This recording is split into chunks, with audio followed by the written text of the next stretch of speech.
everyone, and welcome back to the Be Still podcast. I'm your host, Rebecca Saller, and today I'm joined by my very good friend, Faith. She is a friend that's in a lot of my business classes. She's an RA on campus, an athlete. She's all the things. And she's a senior, and we're graduating in a week, which is crazy. So, welcome to the podcast. Thank you. So excited to have you. Tell me a little bit about yourself, just your growing up, your family, all that. Yeah, so as she kind of mentioned, I am an RA on campus, and I also play volleyball, so that's been so much fun, and marketing major, graduating soon. But yeah, I actually have two siblings that go here. I have a sister who's a sophomore and a brother who's a freshman, so I have some family here. That's awesome. Like you and your brother go here. Mm-hmm. Also, I have a lot of siblings. I have a pretty big family. I'm from Kansas, grew up on a ranch. And yeah, Evangel was a pretty obvious choice for me. I grew up a believer, and so this was just felt like the right place. My grandpa went to CBC, my uncle went to Evangel, so in the family, and just kind of felt like that's what the Lord was leading me. That's awesome. Did you always have an idea that you wanted to do business and marketing? Yes, I would say in high school I had a teacher who was very much in marketing, and she taught one little business class in my tiny high school. And she was so influential because she taught me kind of more the creative side of marketing. And so that was so great because it opened my eyes that business isn't just numbers. It's not just accounting. It could be fun for someone who's creative. And while I am creative, I'm not an artist. So it's kind of that happy medium. So yeah, I thought I wanted to do marketing. And then when I got here and had our awesome advisor and all these classes, it was like, this is what the Lord's called me to do. So that's awesome. I feel the same way. I'm not an artist by any means, but I do love being creative. So it's just fun. And I don't love the numbers either. Oh my Lord. I'm do not give me data or all of that, which I know that goes along with marketing, but I'm I'll just create for you. Yes. But no, that's awesome. How did you come to know the Lord and find him? Did you grow up in a Christian family? Yes. So I was raised in church, always in church, and kind of more traditional when I was younger, like Sunday night church, everything Wednesday, Sunday school, and I was raised Assemblies of God. So yes, I always think I tell it a little bit differently, but I've been saved since I was 7, or 6, so I was super young, and my grandparents had an Assemblies of God church, and so that was just all I knew. And so I've always been in church and always loved the Lord, but of course I've been changed as I've gotten older, because that comes more authentic for yourself when you are going into who the Lord's called you to be. So that's always been my story, but kind of like everybody else, I've grown into my faith more. That's awesome. Did you have a time in your life where your faith was challenged that kind of made you develop into your own faith? For sure. So I always feel like my marker of where I kind of started taking things more seriously was my senior year of high school. In my deciding of where I was going to college, I knew that was going to be pivotal because it's so shaping. And I'd seen so many people go before me that I'm like, wow, you're a different person after college. And so I kind of had this crazy moment where I knew the Lord had called me to Evangel. I was at a church camp and I saw Evangel. I'm like, okay, I'm going to go there. And then I searched the tuition and I'm like, no, I'm not. And so honestly, I was kind of running from it for a while and came on my visit here and decided I needed to be here. But it was a fight. And I think that senior year of high school, in those months of really fighting the Lord, I know what's best for me. I wanted to be placed in a certain area for so many reasons. I mean, friends and other relationships. And I just had this whole plan of what I wanted to do. And I think it was really releasing my control that was such a huge part of my story in really maturing with the Lord and really making my faith my own. Does that answer the question? Okay, cool. Yes. No, that's perfect. Okay, cool. No, I agree too. I feel for me, when you grow up in a Christian home, it's so much of the Bible in a sense, or that was my story at least, but it was I didn't have this personal of reading scripture on my own. And it wasn't really honestly until high school and college where I was really oh, like it was like I was putting the pieces together of what I heard and then what I was actually reading for my like self.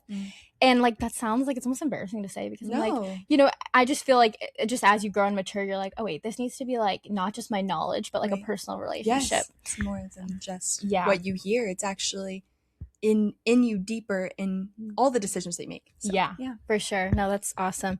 How would you say that college has developed your faith? Because personally, I'm like, I feel like I've grown so much in just 4 years. Yes. Yeah, so much. So I didn't go to a Christian school. Okay. So I went to public high school, which I loved. It was a small community, but it was a blessing and taught me so many things. But I think coming to a Christian school is shocking. Like, we're praying before class and everyone around me is like, want to come to my devotion. Like, what? Or my devotional group or whatever it was. So I think that community has shaped me so much. And that's a word kind of used flippantly here. A lot of people are like, the community. Yeah. But it's so true. It is. These years are so forming. And my freshman roommate, Jessica, she was the first person, I think, that was such a great friend to actually call me out when I needed called out. That's something I'd never experienced before. Having somebody who could look me in the eye and say, I love you enough to tell you that this is something that you need to work on is a friendship I hadn't had. Yeah. And it changed me and it allowed me to be able to do that for other people.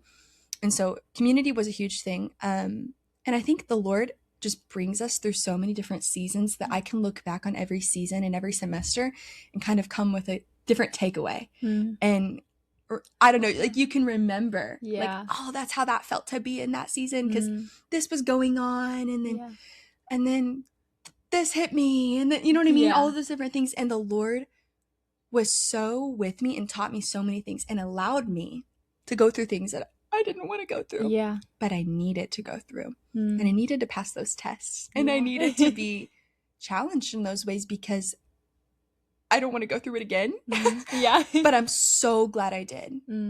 I just, oh my word. I know you have those things too. Yeah. Yes.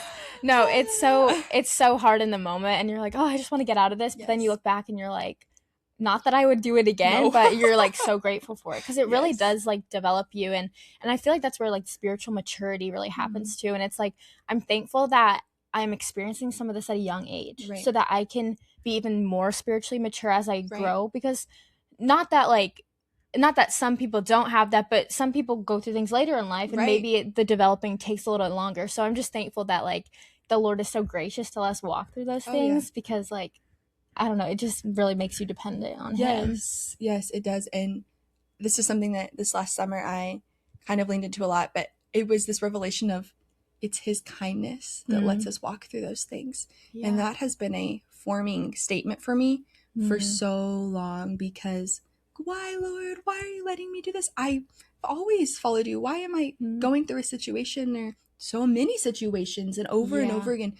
But him kind of hiding his face and allowing us to have to draw deeper is so kind of him. And he does it to a mature believer. Yes. And man, it's like, that's where I want to be. Yeah. If that's what it needs to be. No, so true. So good. So good. How has it looked like for you to live out your testimony, especially coming from, you know, high school, public school, and then into Christian school? Tell me a little bit about that. Yeah. So I think there were kind of two main situations, one in high school and one in college that were very testing for me. And I was shocked at my own response for some of them, like both of them in different ways. Even though you feel like I'm ready for anything. Yeah. Like, I don't think I am. So in high school, my sophomore year, there was kind of a large situation that happened where I had always been this kid, I'm sure you can relate, that was like, I do the right thing. Yeah. And I don't, I don't party. And I don't go do these crazy things. I don't sneak out. And like, I abide by my parents' rules. And so that's kind of like the cycle that I lived in. Almost maybe a little bit of a religious mindset of like, I am doing the right things. Therefore, I'm fine. And there was a moment when I was with some friends that I let my guard down. And I was filmed saying a statement publicly that was not okay.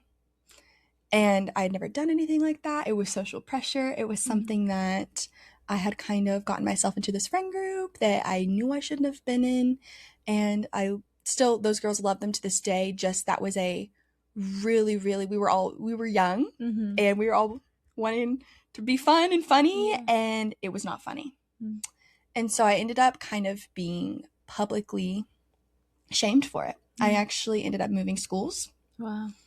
So I had attended a big 5-6A school in Missouri and ended up moving to Kansas, where I had started my like kindergarten and everything, and ended up graduating from. But it was such a big deal because as a believer and as somebody who had always done the right thing, I felt like that was the end for me. I felt like I had just ruined everything.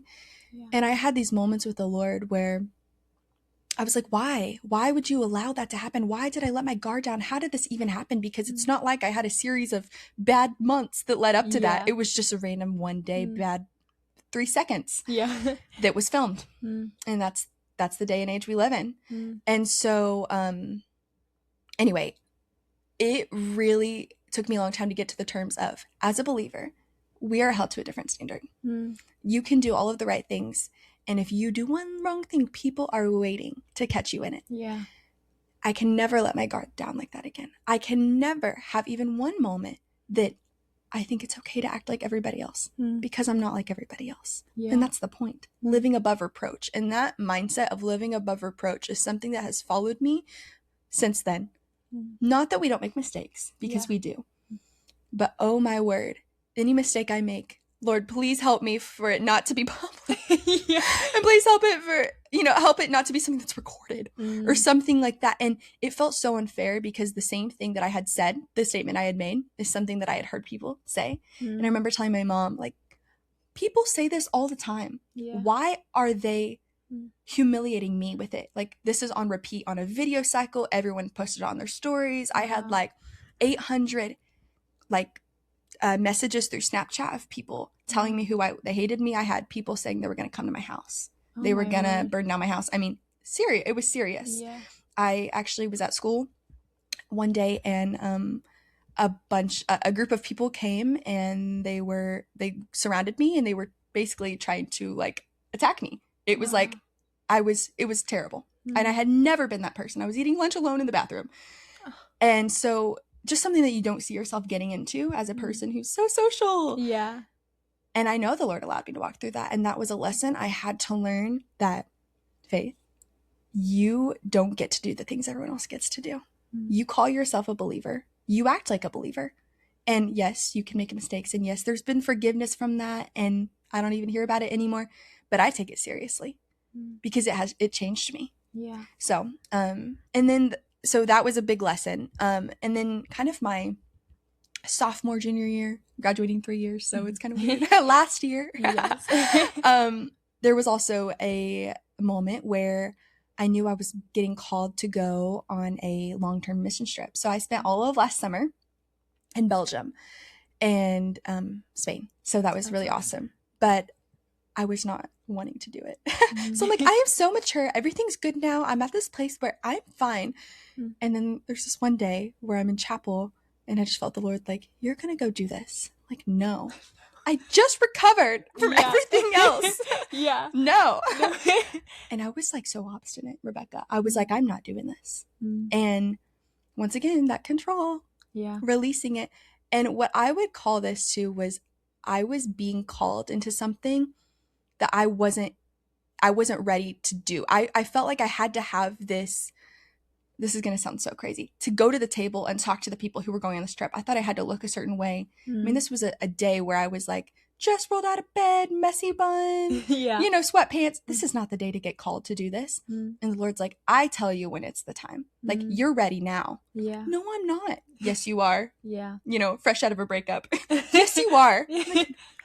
It was the best thing. And so those are two separate situations, but both of them represent, I don't have control, but I have to stay in his will. Does that make sense? And I don't know, they're just two separate times where I felt like the Lord was so specific with me. Like, girl, you don't get to hide from me. I see it all. So true. And anyway, so last summer was wonderful, but you don't know when he's going to call you. And so you have to stay ready. You might be a messy bun in sweatpants when you're not that type of girl. Yeah. But it can happen.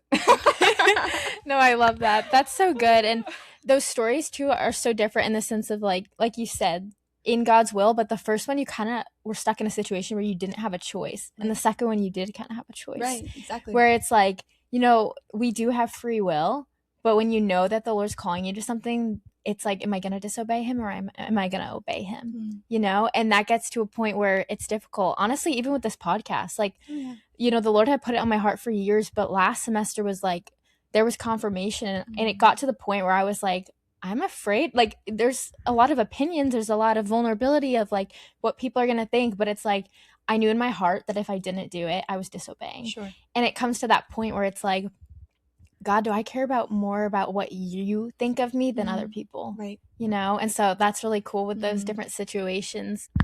Looping back to the second story about going to Belgium, what do you think in your heart, I know you mentioned like breakup, but what made that situation, do you think like, God, I really don't want to go. Like, don't do this. Was it fear? Was it this isn't the right timing? Or was it something else?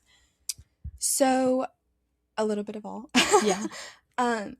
I don't know if there's ever a time that anyone feels like this is my moment. Yeah. And if you feel like it is, there's probably a little bit of pride going on. Yeah. Because you're never really ready to leave for 7 weeks out of the country by yourself. Long. You're never really ready for that. And yeah, I don't speak Spanish. So it was a journey. But and I think fear of the unknown. So like raising the funds and everything, that came honestly the easiest part of all, because people are so giving, and when it comes to ministry, they want to give. So not so much that, more I'm living in an apartment with someone I've never met for 7 weeks in a country without my parents, doing work. So the work that we were doing, working with Project Rescue, is so incredible. Oh my word, so incredible. But that is working with victims of sexual exploitation, so human trafficking. Yeah.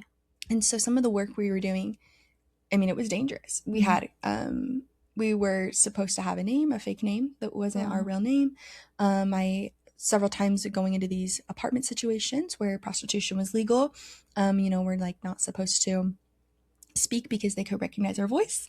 I had to wear very dull clothing, no makeup, hair in a low ponytail, like everything just very like monotone. And then like I remember I had like striped nail polish on, and they're like, take it off, because if someone was to walk in Madrid and see you, you can't have anything that makes you recognizable. No earrings. They can't recognize me. And so it was some moments that were like, this is the craziest thing I've ever done. But man, did the Lord meet me there. And so, yes, I think there was the fear of the unknown, the fear of living there. And then just a fear of, I can't do this. And I knew the Lord had told me, before I came to Evangel, there's going to be a time where I'm going to call you to go on a trip. And I'm like, yeah, hopefully it's to like Fiji for a week with all my girls. It's like, no, not exactly. Exactly like that. And I ended up actually getting moved to Belgium with Avery and Jayla, who go here. So that was really great. And that work was equally as intense in different ways. What they were doing in the red light district there was super intense. So I ended up kind of doing 2 different things. But just the fear. And I didn't know I was going to be with them at the time. And so I think that would have actually given me peace in the beginning. And that's just one way the Lord comes through for you. And you're like, that's unexpected. Those are my friends. I wish I would have known I was going to be paired with them, but I didn't know when I had said yes. So, and this is kind of like a random weird thing. Right before I left, I got, like 2 days before I left, I got like deathly ill, to where when I got to Madrid, I was in the hospital. Oh my goodness. In Madrid for a day, I think. Wow. And I was on like 10 medications in Spanish, and my mom speaks Spanish. I was like, Mom, what does this say?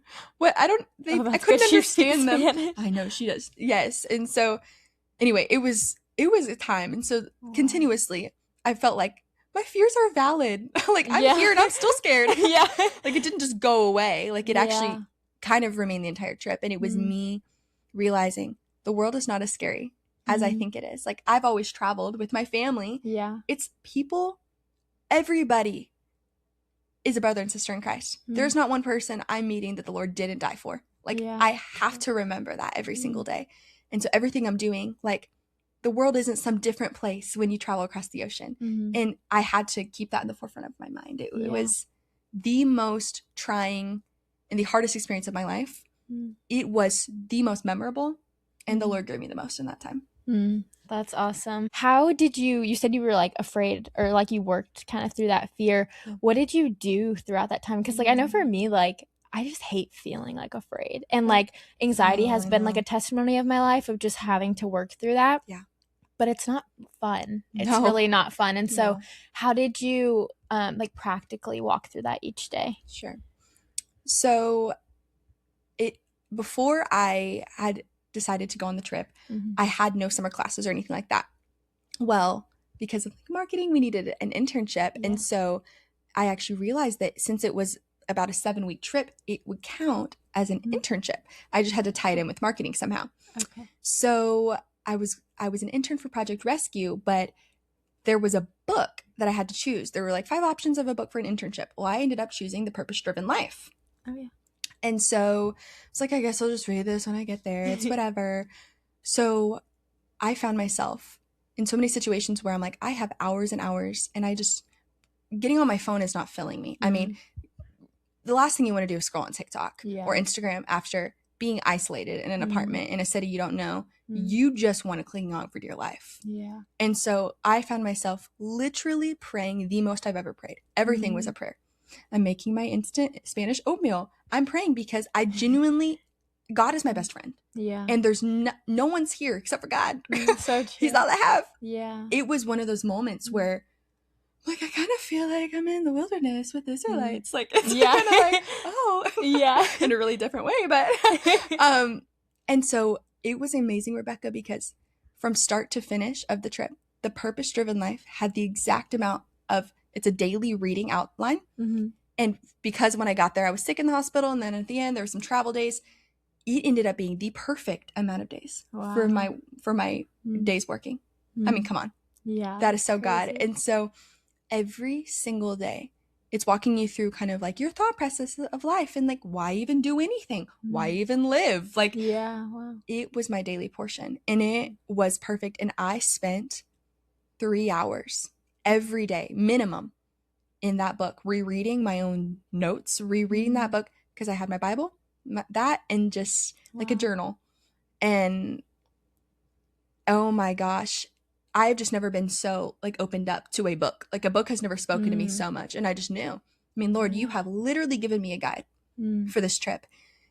And oh my word, especially because they are ahead in time. Or are they behind? Whatever the time, there's a time difference, and I cannot remember it right now, but there is a time difference. So my family would be asleep when I would be starting my day, and traveling to and from like the safe home and like different situations was some of the most anxiety inducing, because we're going to situations with, I'm sitting next to people on a bus for, 2 hours, and hiking and doing all these crazy things. And I'm like, I just want to talk to my parents. I mean, it's midnight. It was 1. They weren't up. And so it's like, really, Lord, it's you and I. And I also, of course, like, only saturated myself in worship. But me and Rebecca, I wanted no other intake except for spiritual intake. It was like, it has to be the Bible. It has to be worship. And I don't want anything. And I remember so many nights I had worship music playing as I was sleeping the entire night. And I'd wake up and maybe do I hear something? I don't know. I'm kind of scared. And I just lean into my worship. Lord, you've sent me here. Lord, you've given me all authority. You've sent me on a mission. And those things had to be true. It couldn't be something I said. It had to be something that was true. And I really believed, or else that fear and anxiety, it would overtake me. I mean, talk about feeling alone. And I just don't think there's another situation where I've experienced that quite like that. And so it's one thing to say it, like, I trust God. And then, like, I'm actually alone right now, and I am scared for my life. I have written multiple diary entries, like, I'm scared for my life. I don't know what I'm doing. I can't reach anybody. My phone's not working. What do I do, God? And he would lead me. So I hope that answers that. No, that's so amazing. I feel like, I don't know if have you been someone that's kind of struggled with fear in your life, or was this more like the first time? I would say when I was younger, for sure. I have struggled with fear. Not that not that you grow out of it, Mm-hmm. but I think that in maturing, it's like, okay, you realize kind of how safe you really are. Yeah. And not just safe, but how many resources there are and things like that. And so those little fears of like, I don't want to be home alone, or kind of like, I like my time alone. Yeah. But I think that anxiety more, Mm-hmm. and really for me, it's always the fear of the unknown. It's never anything that's actually happening. It's always the what if is happening. And I heard this message one time that like actually has changed the way I think about anxiety. That anxiety is actually usually a creative person is anxious because anxiety is you creating a future that hasn't happened yet. Wow. And so you're That's like crazy. actually just drawing like an image of, I think maybe this could happen. So now I'm scared. Well, it hasn't even happened. So you're actually very creative if you're able to like come up with a whole story. Yeah. And then if you were to take that and say, Lord, you've created my mind to be creative. You've made me a creative person. How can I use that for your will? And imagine, because it's okay to imagine, but imagine the best. Like, how can I really do that? And so I would actually have to, going back to kind of that situation, like picture my day, not like I get on the bus and then somebody takes me because they recognized me. Yeah. Like I could, if I imagine that, it might happen. So nope, I'm going to choose to say, and then, you know, I'm going to do this and I'm going to get there and I'm going to spend the time with the girls. And then, I mean, you have to imagine the best. It's not just fake. It is the Lord really using your creativity to push you forward. Does that make sense? Okay. No, that's so good. That's something that I've even like wrestled with in the last year, because it's funny that you say like creative minds, because I feel like that's actually like so true and I've never heard that. But I so often like would always prepare for the worst. And I remember my mom like had called me out on it once, and she was like, why are you like thinking through emotions before they even happen, or even like preparing yourself? And I was like, well, because if it does happen, I don't want to be surprised or disappointed. Right. And it was almost like I was just setting myself up for failure. But then on the other side of it, I was like, it almost felt like this false reality of, then I was like, well, I don't want to like just pretend everything good's going to happen, because then I'm also going to be disappointed, you know? And so I had to come to this point where I was like, you know, like scripture says, like we should have like hope, you know, it's like something about hope deferred. Like there's a verse about that. And like, I can't remember exactly what it is, but I remember coming to this point where I was like, no, it's not just me like gaslighting myself, you know, because at first I was like, I am just like lying to myself. And then like, no, that's not true. Like we can have hope that the Lord's going to bring good things, because that's his heart for us. Absolutely. And I've just had to come to really grasp that and realize that in my own life. And so I really like what you said about that. It's also interesting too, like in trusting the Lord, it's so easy to be like, yeah, I trust the Lord, until something puts you in a situation where you really do have to trust him. Right. Because when life's going great as a Christian, it's like, yeah, I trust the Lord. It's so easy. But then when you are truly alone and you literally had no one to turn to, no one to text, you were in a place you didn't know, like that's all my worst nightmares, you know? And it's like truly, you only have the Lord. And it was my worst nightmare too. Yeah. it was. And I did have a person I was matched with that was there with me. She was a little bit older than me. She's from California. And so she was there. But we quickly realized our routines were very different. She was like, as soon as we got back, she connected with the Lord through nature. And like, so she travels a lot alone. She's a little bit older, like I mentioned. And so she would go and she would leave and just be out in the city. And like, she can speak Spanish fluently. So she was good. Yeah. She's on her journey. I actually think right now she's in like Japan by herself. Wow. She's a queen. But as for me, no.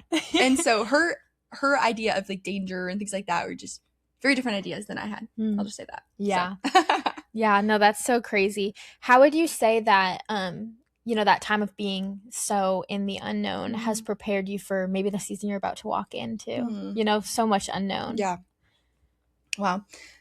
So yes, so much unknown is the story of graduation, right? Yeah. So I do know that I am going home and I am starting my master's. That's awesome. But there is so many unknowns, because I don't have a full-time job. I don't know. I mean, I'm not going to live at my parents' house forever. Yeah. There's going to be other things that happen. But I have leaned onto this statement coming from a family member for a long time. Just, if you don't know what to do, just do the next thing that you know the Lord has said. Like, what's the last thing the Lord said to do? Just do that until you hear again. Yeah. And I know I'm supposed to get my master's. And so we're going to do that. But I think that this last summer, not that it's comparing apples for apples, like, good thing I'm not there again, because like, oh my word, that was incredible in so many ways, and looking back, he brought me through. So would I do it again? Yes, I would. But I think it has shaped my mindset of trusting the Lord.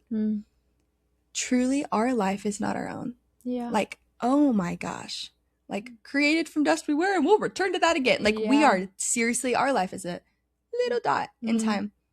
Eternity's forever. I mean, why would you try to hold your own every day? We truly have no say over our time on earth or anything about it. And that, releasing that control, and I've said that so many times throughout this, but it is the most freeing thing you can do. And it is a daily decision. And it is an every second decision. Like, something didn't go how I wanted it to. That's probably a good thing. Like, if I wrote my future, oh Lord, who knows where the heck I would be. True. Like, honestly, it is so good that I didn't get my way. And a statement that I'm a big journaler, but I journal a lot about is, thank you, Lord, for saving me from myself, from who I wanted to be, from who I thought you called me to be, and it was not right. Like, he continuously shapes us. He continuously teaches us that is not the way. And I don't know. I think going into this season, I have no idea what's going to come. But I know it's good. If he's calling me into it, there's going to be struggle. There's going to be hardship. But it can't be anything but good. Because he has the best interest in mind for me. So I'm leaning on that. That's so good. So good. What would you say to the person who's listening that is maybe walking through a similar season? Maybe they're in the midst of something that's difficult and it's hard to like find the Lord in it, or the person that's about to step into an unknown season. I would say, even when there are so many reasons to feel anxious, because sometimes there are valid reasons to feel anxious, going through loss, going through a season that might grieve you in any, whatever that looks like for you, finding joy and finding something positive is almost impossible. But the Lord never, ever, ever puts you in a situation of something that's more than you can bear. And that, you're like, yeah, I know that. No, but do you know that? Does that actually reign true for you? And there are so many comforting things that we all have and take for granted, I think, every day. There's so many, whether it's actually like our family or like our room or whatever that is, things that we have tangibly, or our environment is not our comfort. It's so hard to remember that. It's so hard because he does give us all those things and they are so wonderful. Evangel isn't our comfort. My dorm room is not my comfort. He is my home. He is the only home we'll ever have that's consistent. So true. And I even think of getting married and how that's going to be. I'm so great and I'm so excited. But your husband is not your home. And that's something that I want the Lord to be my entire life and my entire home before I do get married, because at that point, it will be so easy to make like that person an idol in your life. And so walking into an unknown season can be so difficult. And you always think, I will say, that people around you all have it figured out. Like we hear the people that have a full-time job, we're like, that I would feel really good if I were them. There's stuff in their life that they don't feel good about. And it's amazing because there's never a time where you arrive and feel like, now I have no anxiety. There's never that moment. Like, think about your ideal day. There are still unknowns. Always. So if you're never going to arrive at a point where you're completely satisfied, why live your life unsatisfied? You'll always be. So I don't know, just kind of realizing that every season there's a purpose. Find that purpose of where you're at right now. Every single day there is a challenge. There is a need to meet. And the prayer I always say every day is, Lord, help me find the need. It's small, but if you ask him, he will send people that need prayer, that need encouragement, that need a hug. He'll give you an opportunity to serve. And in those things, you will find joy. Because when you're his hands and feet, you find joy. And I don't know, there was nothing more joyful for me than serving, even though I missed my family. The moment I'm serving and I'm giving out of some place I don't even feel like I had in me, oh my gosh, the fulfillment from that. Yeah. Because that's exactly what Jesus did. Yeah. He gave and gave and gave and gave and gave and expected not one thing in return. So yeah, that's so good. I remember like there was one semester where I was really homesick, like one of my years in college, and I remember that my mom had said something very similar. I was like on the phone with her and I was like, Mom, I don't want to be here. I'm homesick. I just was not loving life. And I remember she was like, you need to leave your room and go serve someone. And I remember like it felt cruel in the moment. I was like, how dare you say that? Like, I'm hurting, I'm struggling. It felt so like insincere. But now that I think back to it, it was like the biggest thing that changed. Like when I'm like anxious, I'm like, nope, I'm gonna go talk to someone about what they're struggling with, or I'm gonna go serve someone. And when I do that, it takes your mind off yourself and what you're going through and puts it on someone else. And you realize like it's not all about me, because sometimes anxiety can be selfish and like so selfish. Yeah, and it's like you don't want to think that in the moment, but it's like every time I'm anxious, it's usually having to do with me and my situation and what's gonna happen to me. And I mean, there's obviously certain reasons sometimes, like fear of things going on in your life, but a lot of times it's like focus on like the other people. And that's that's what Jesus did. He served other people even when people were hating him, even when he could have been scared if they were going to kill him. He was still always looking out for the person that was right in front of him. And so no, that's so beautiful. And it's also so cool to like live a life of mission. I think that's something that I've also learned as I've grown older, is like it's so easy to get so focused on your own walk with the Lord, which is important, like growing. But I think sometimes we become so focused, even going to church, about like, how can I grow in my relationship with the Lord? But so often we forget to look for the person right next to us. And I'm like, how many times do I walk into the store and I didn't even talk to the person about Jesus? Like, if he's my whole life, why am I not speaking about him to others? And like, I'm a huge advocate for like, you know, people will see the fruits of your life and how you live, but also people are hungry and we need to say something too. And so that's been something that I've been learning and wanting to step into more, is just like being very vocal about my faith, not just online, but in like real life, you know? Right. And so it is cool how when you ask the Lord for those opportunities, he shows you it, you know, and like you'll realize like, oh, maybe that's inconvenient that I got stopped by someone, but like we should be praying for inconvenience. Absolutely. You know? So that's so good. But I want to end with the question, just since this is the Be Still podcast, what does it look like for you personally in whatever way to be still before the Lord? I think that's adapted for me so much. Like the quick, easy answers, like journaling. Like, yes, and I do love journaling. But something that I have been doing, I think, since the beginning of this year, especially as somebody who is always doing something. There's always the next thing to do. If I have nothing to do, I just start on next week's thing. Because then it'll help me. Sitting in 7 minutes of silence. And so solitude, you call that solitude. But it has changed my day. And it might be when I'm doing like my makeup or something like that. It's not that I'm just sitting there staring at my wall. But I would usually, you know, have worship going, or maybe I'm listening to a podcast or something like that. But no, those moments, I am sitting and being with the Lord. He oftentimes will drop in my spirit little hints of things I should do throughout my day. You should go walk down to that room and check on that person. I'm not saying, God, show me something. I'm not speaking. I'm in silence. He speaks through us often through ideas that we don't come up with ourselves, but that just kind of come in your head, and you're like, that feels like a really good thing. It's like, I wonder who put that there. And it could be the most random things. You should, it's helpful to me. You should prep this for next week. And it's not a burden. It's like, that was the Holy Spirit helping me in my day to day. Oh my word, he cares about those things. This is going to sound really silly, and it's going to take a special person to understand this, but you, like, I have a banquet next week. Oh, remember that yellow sundress you got? You should wear that. Why?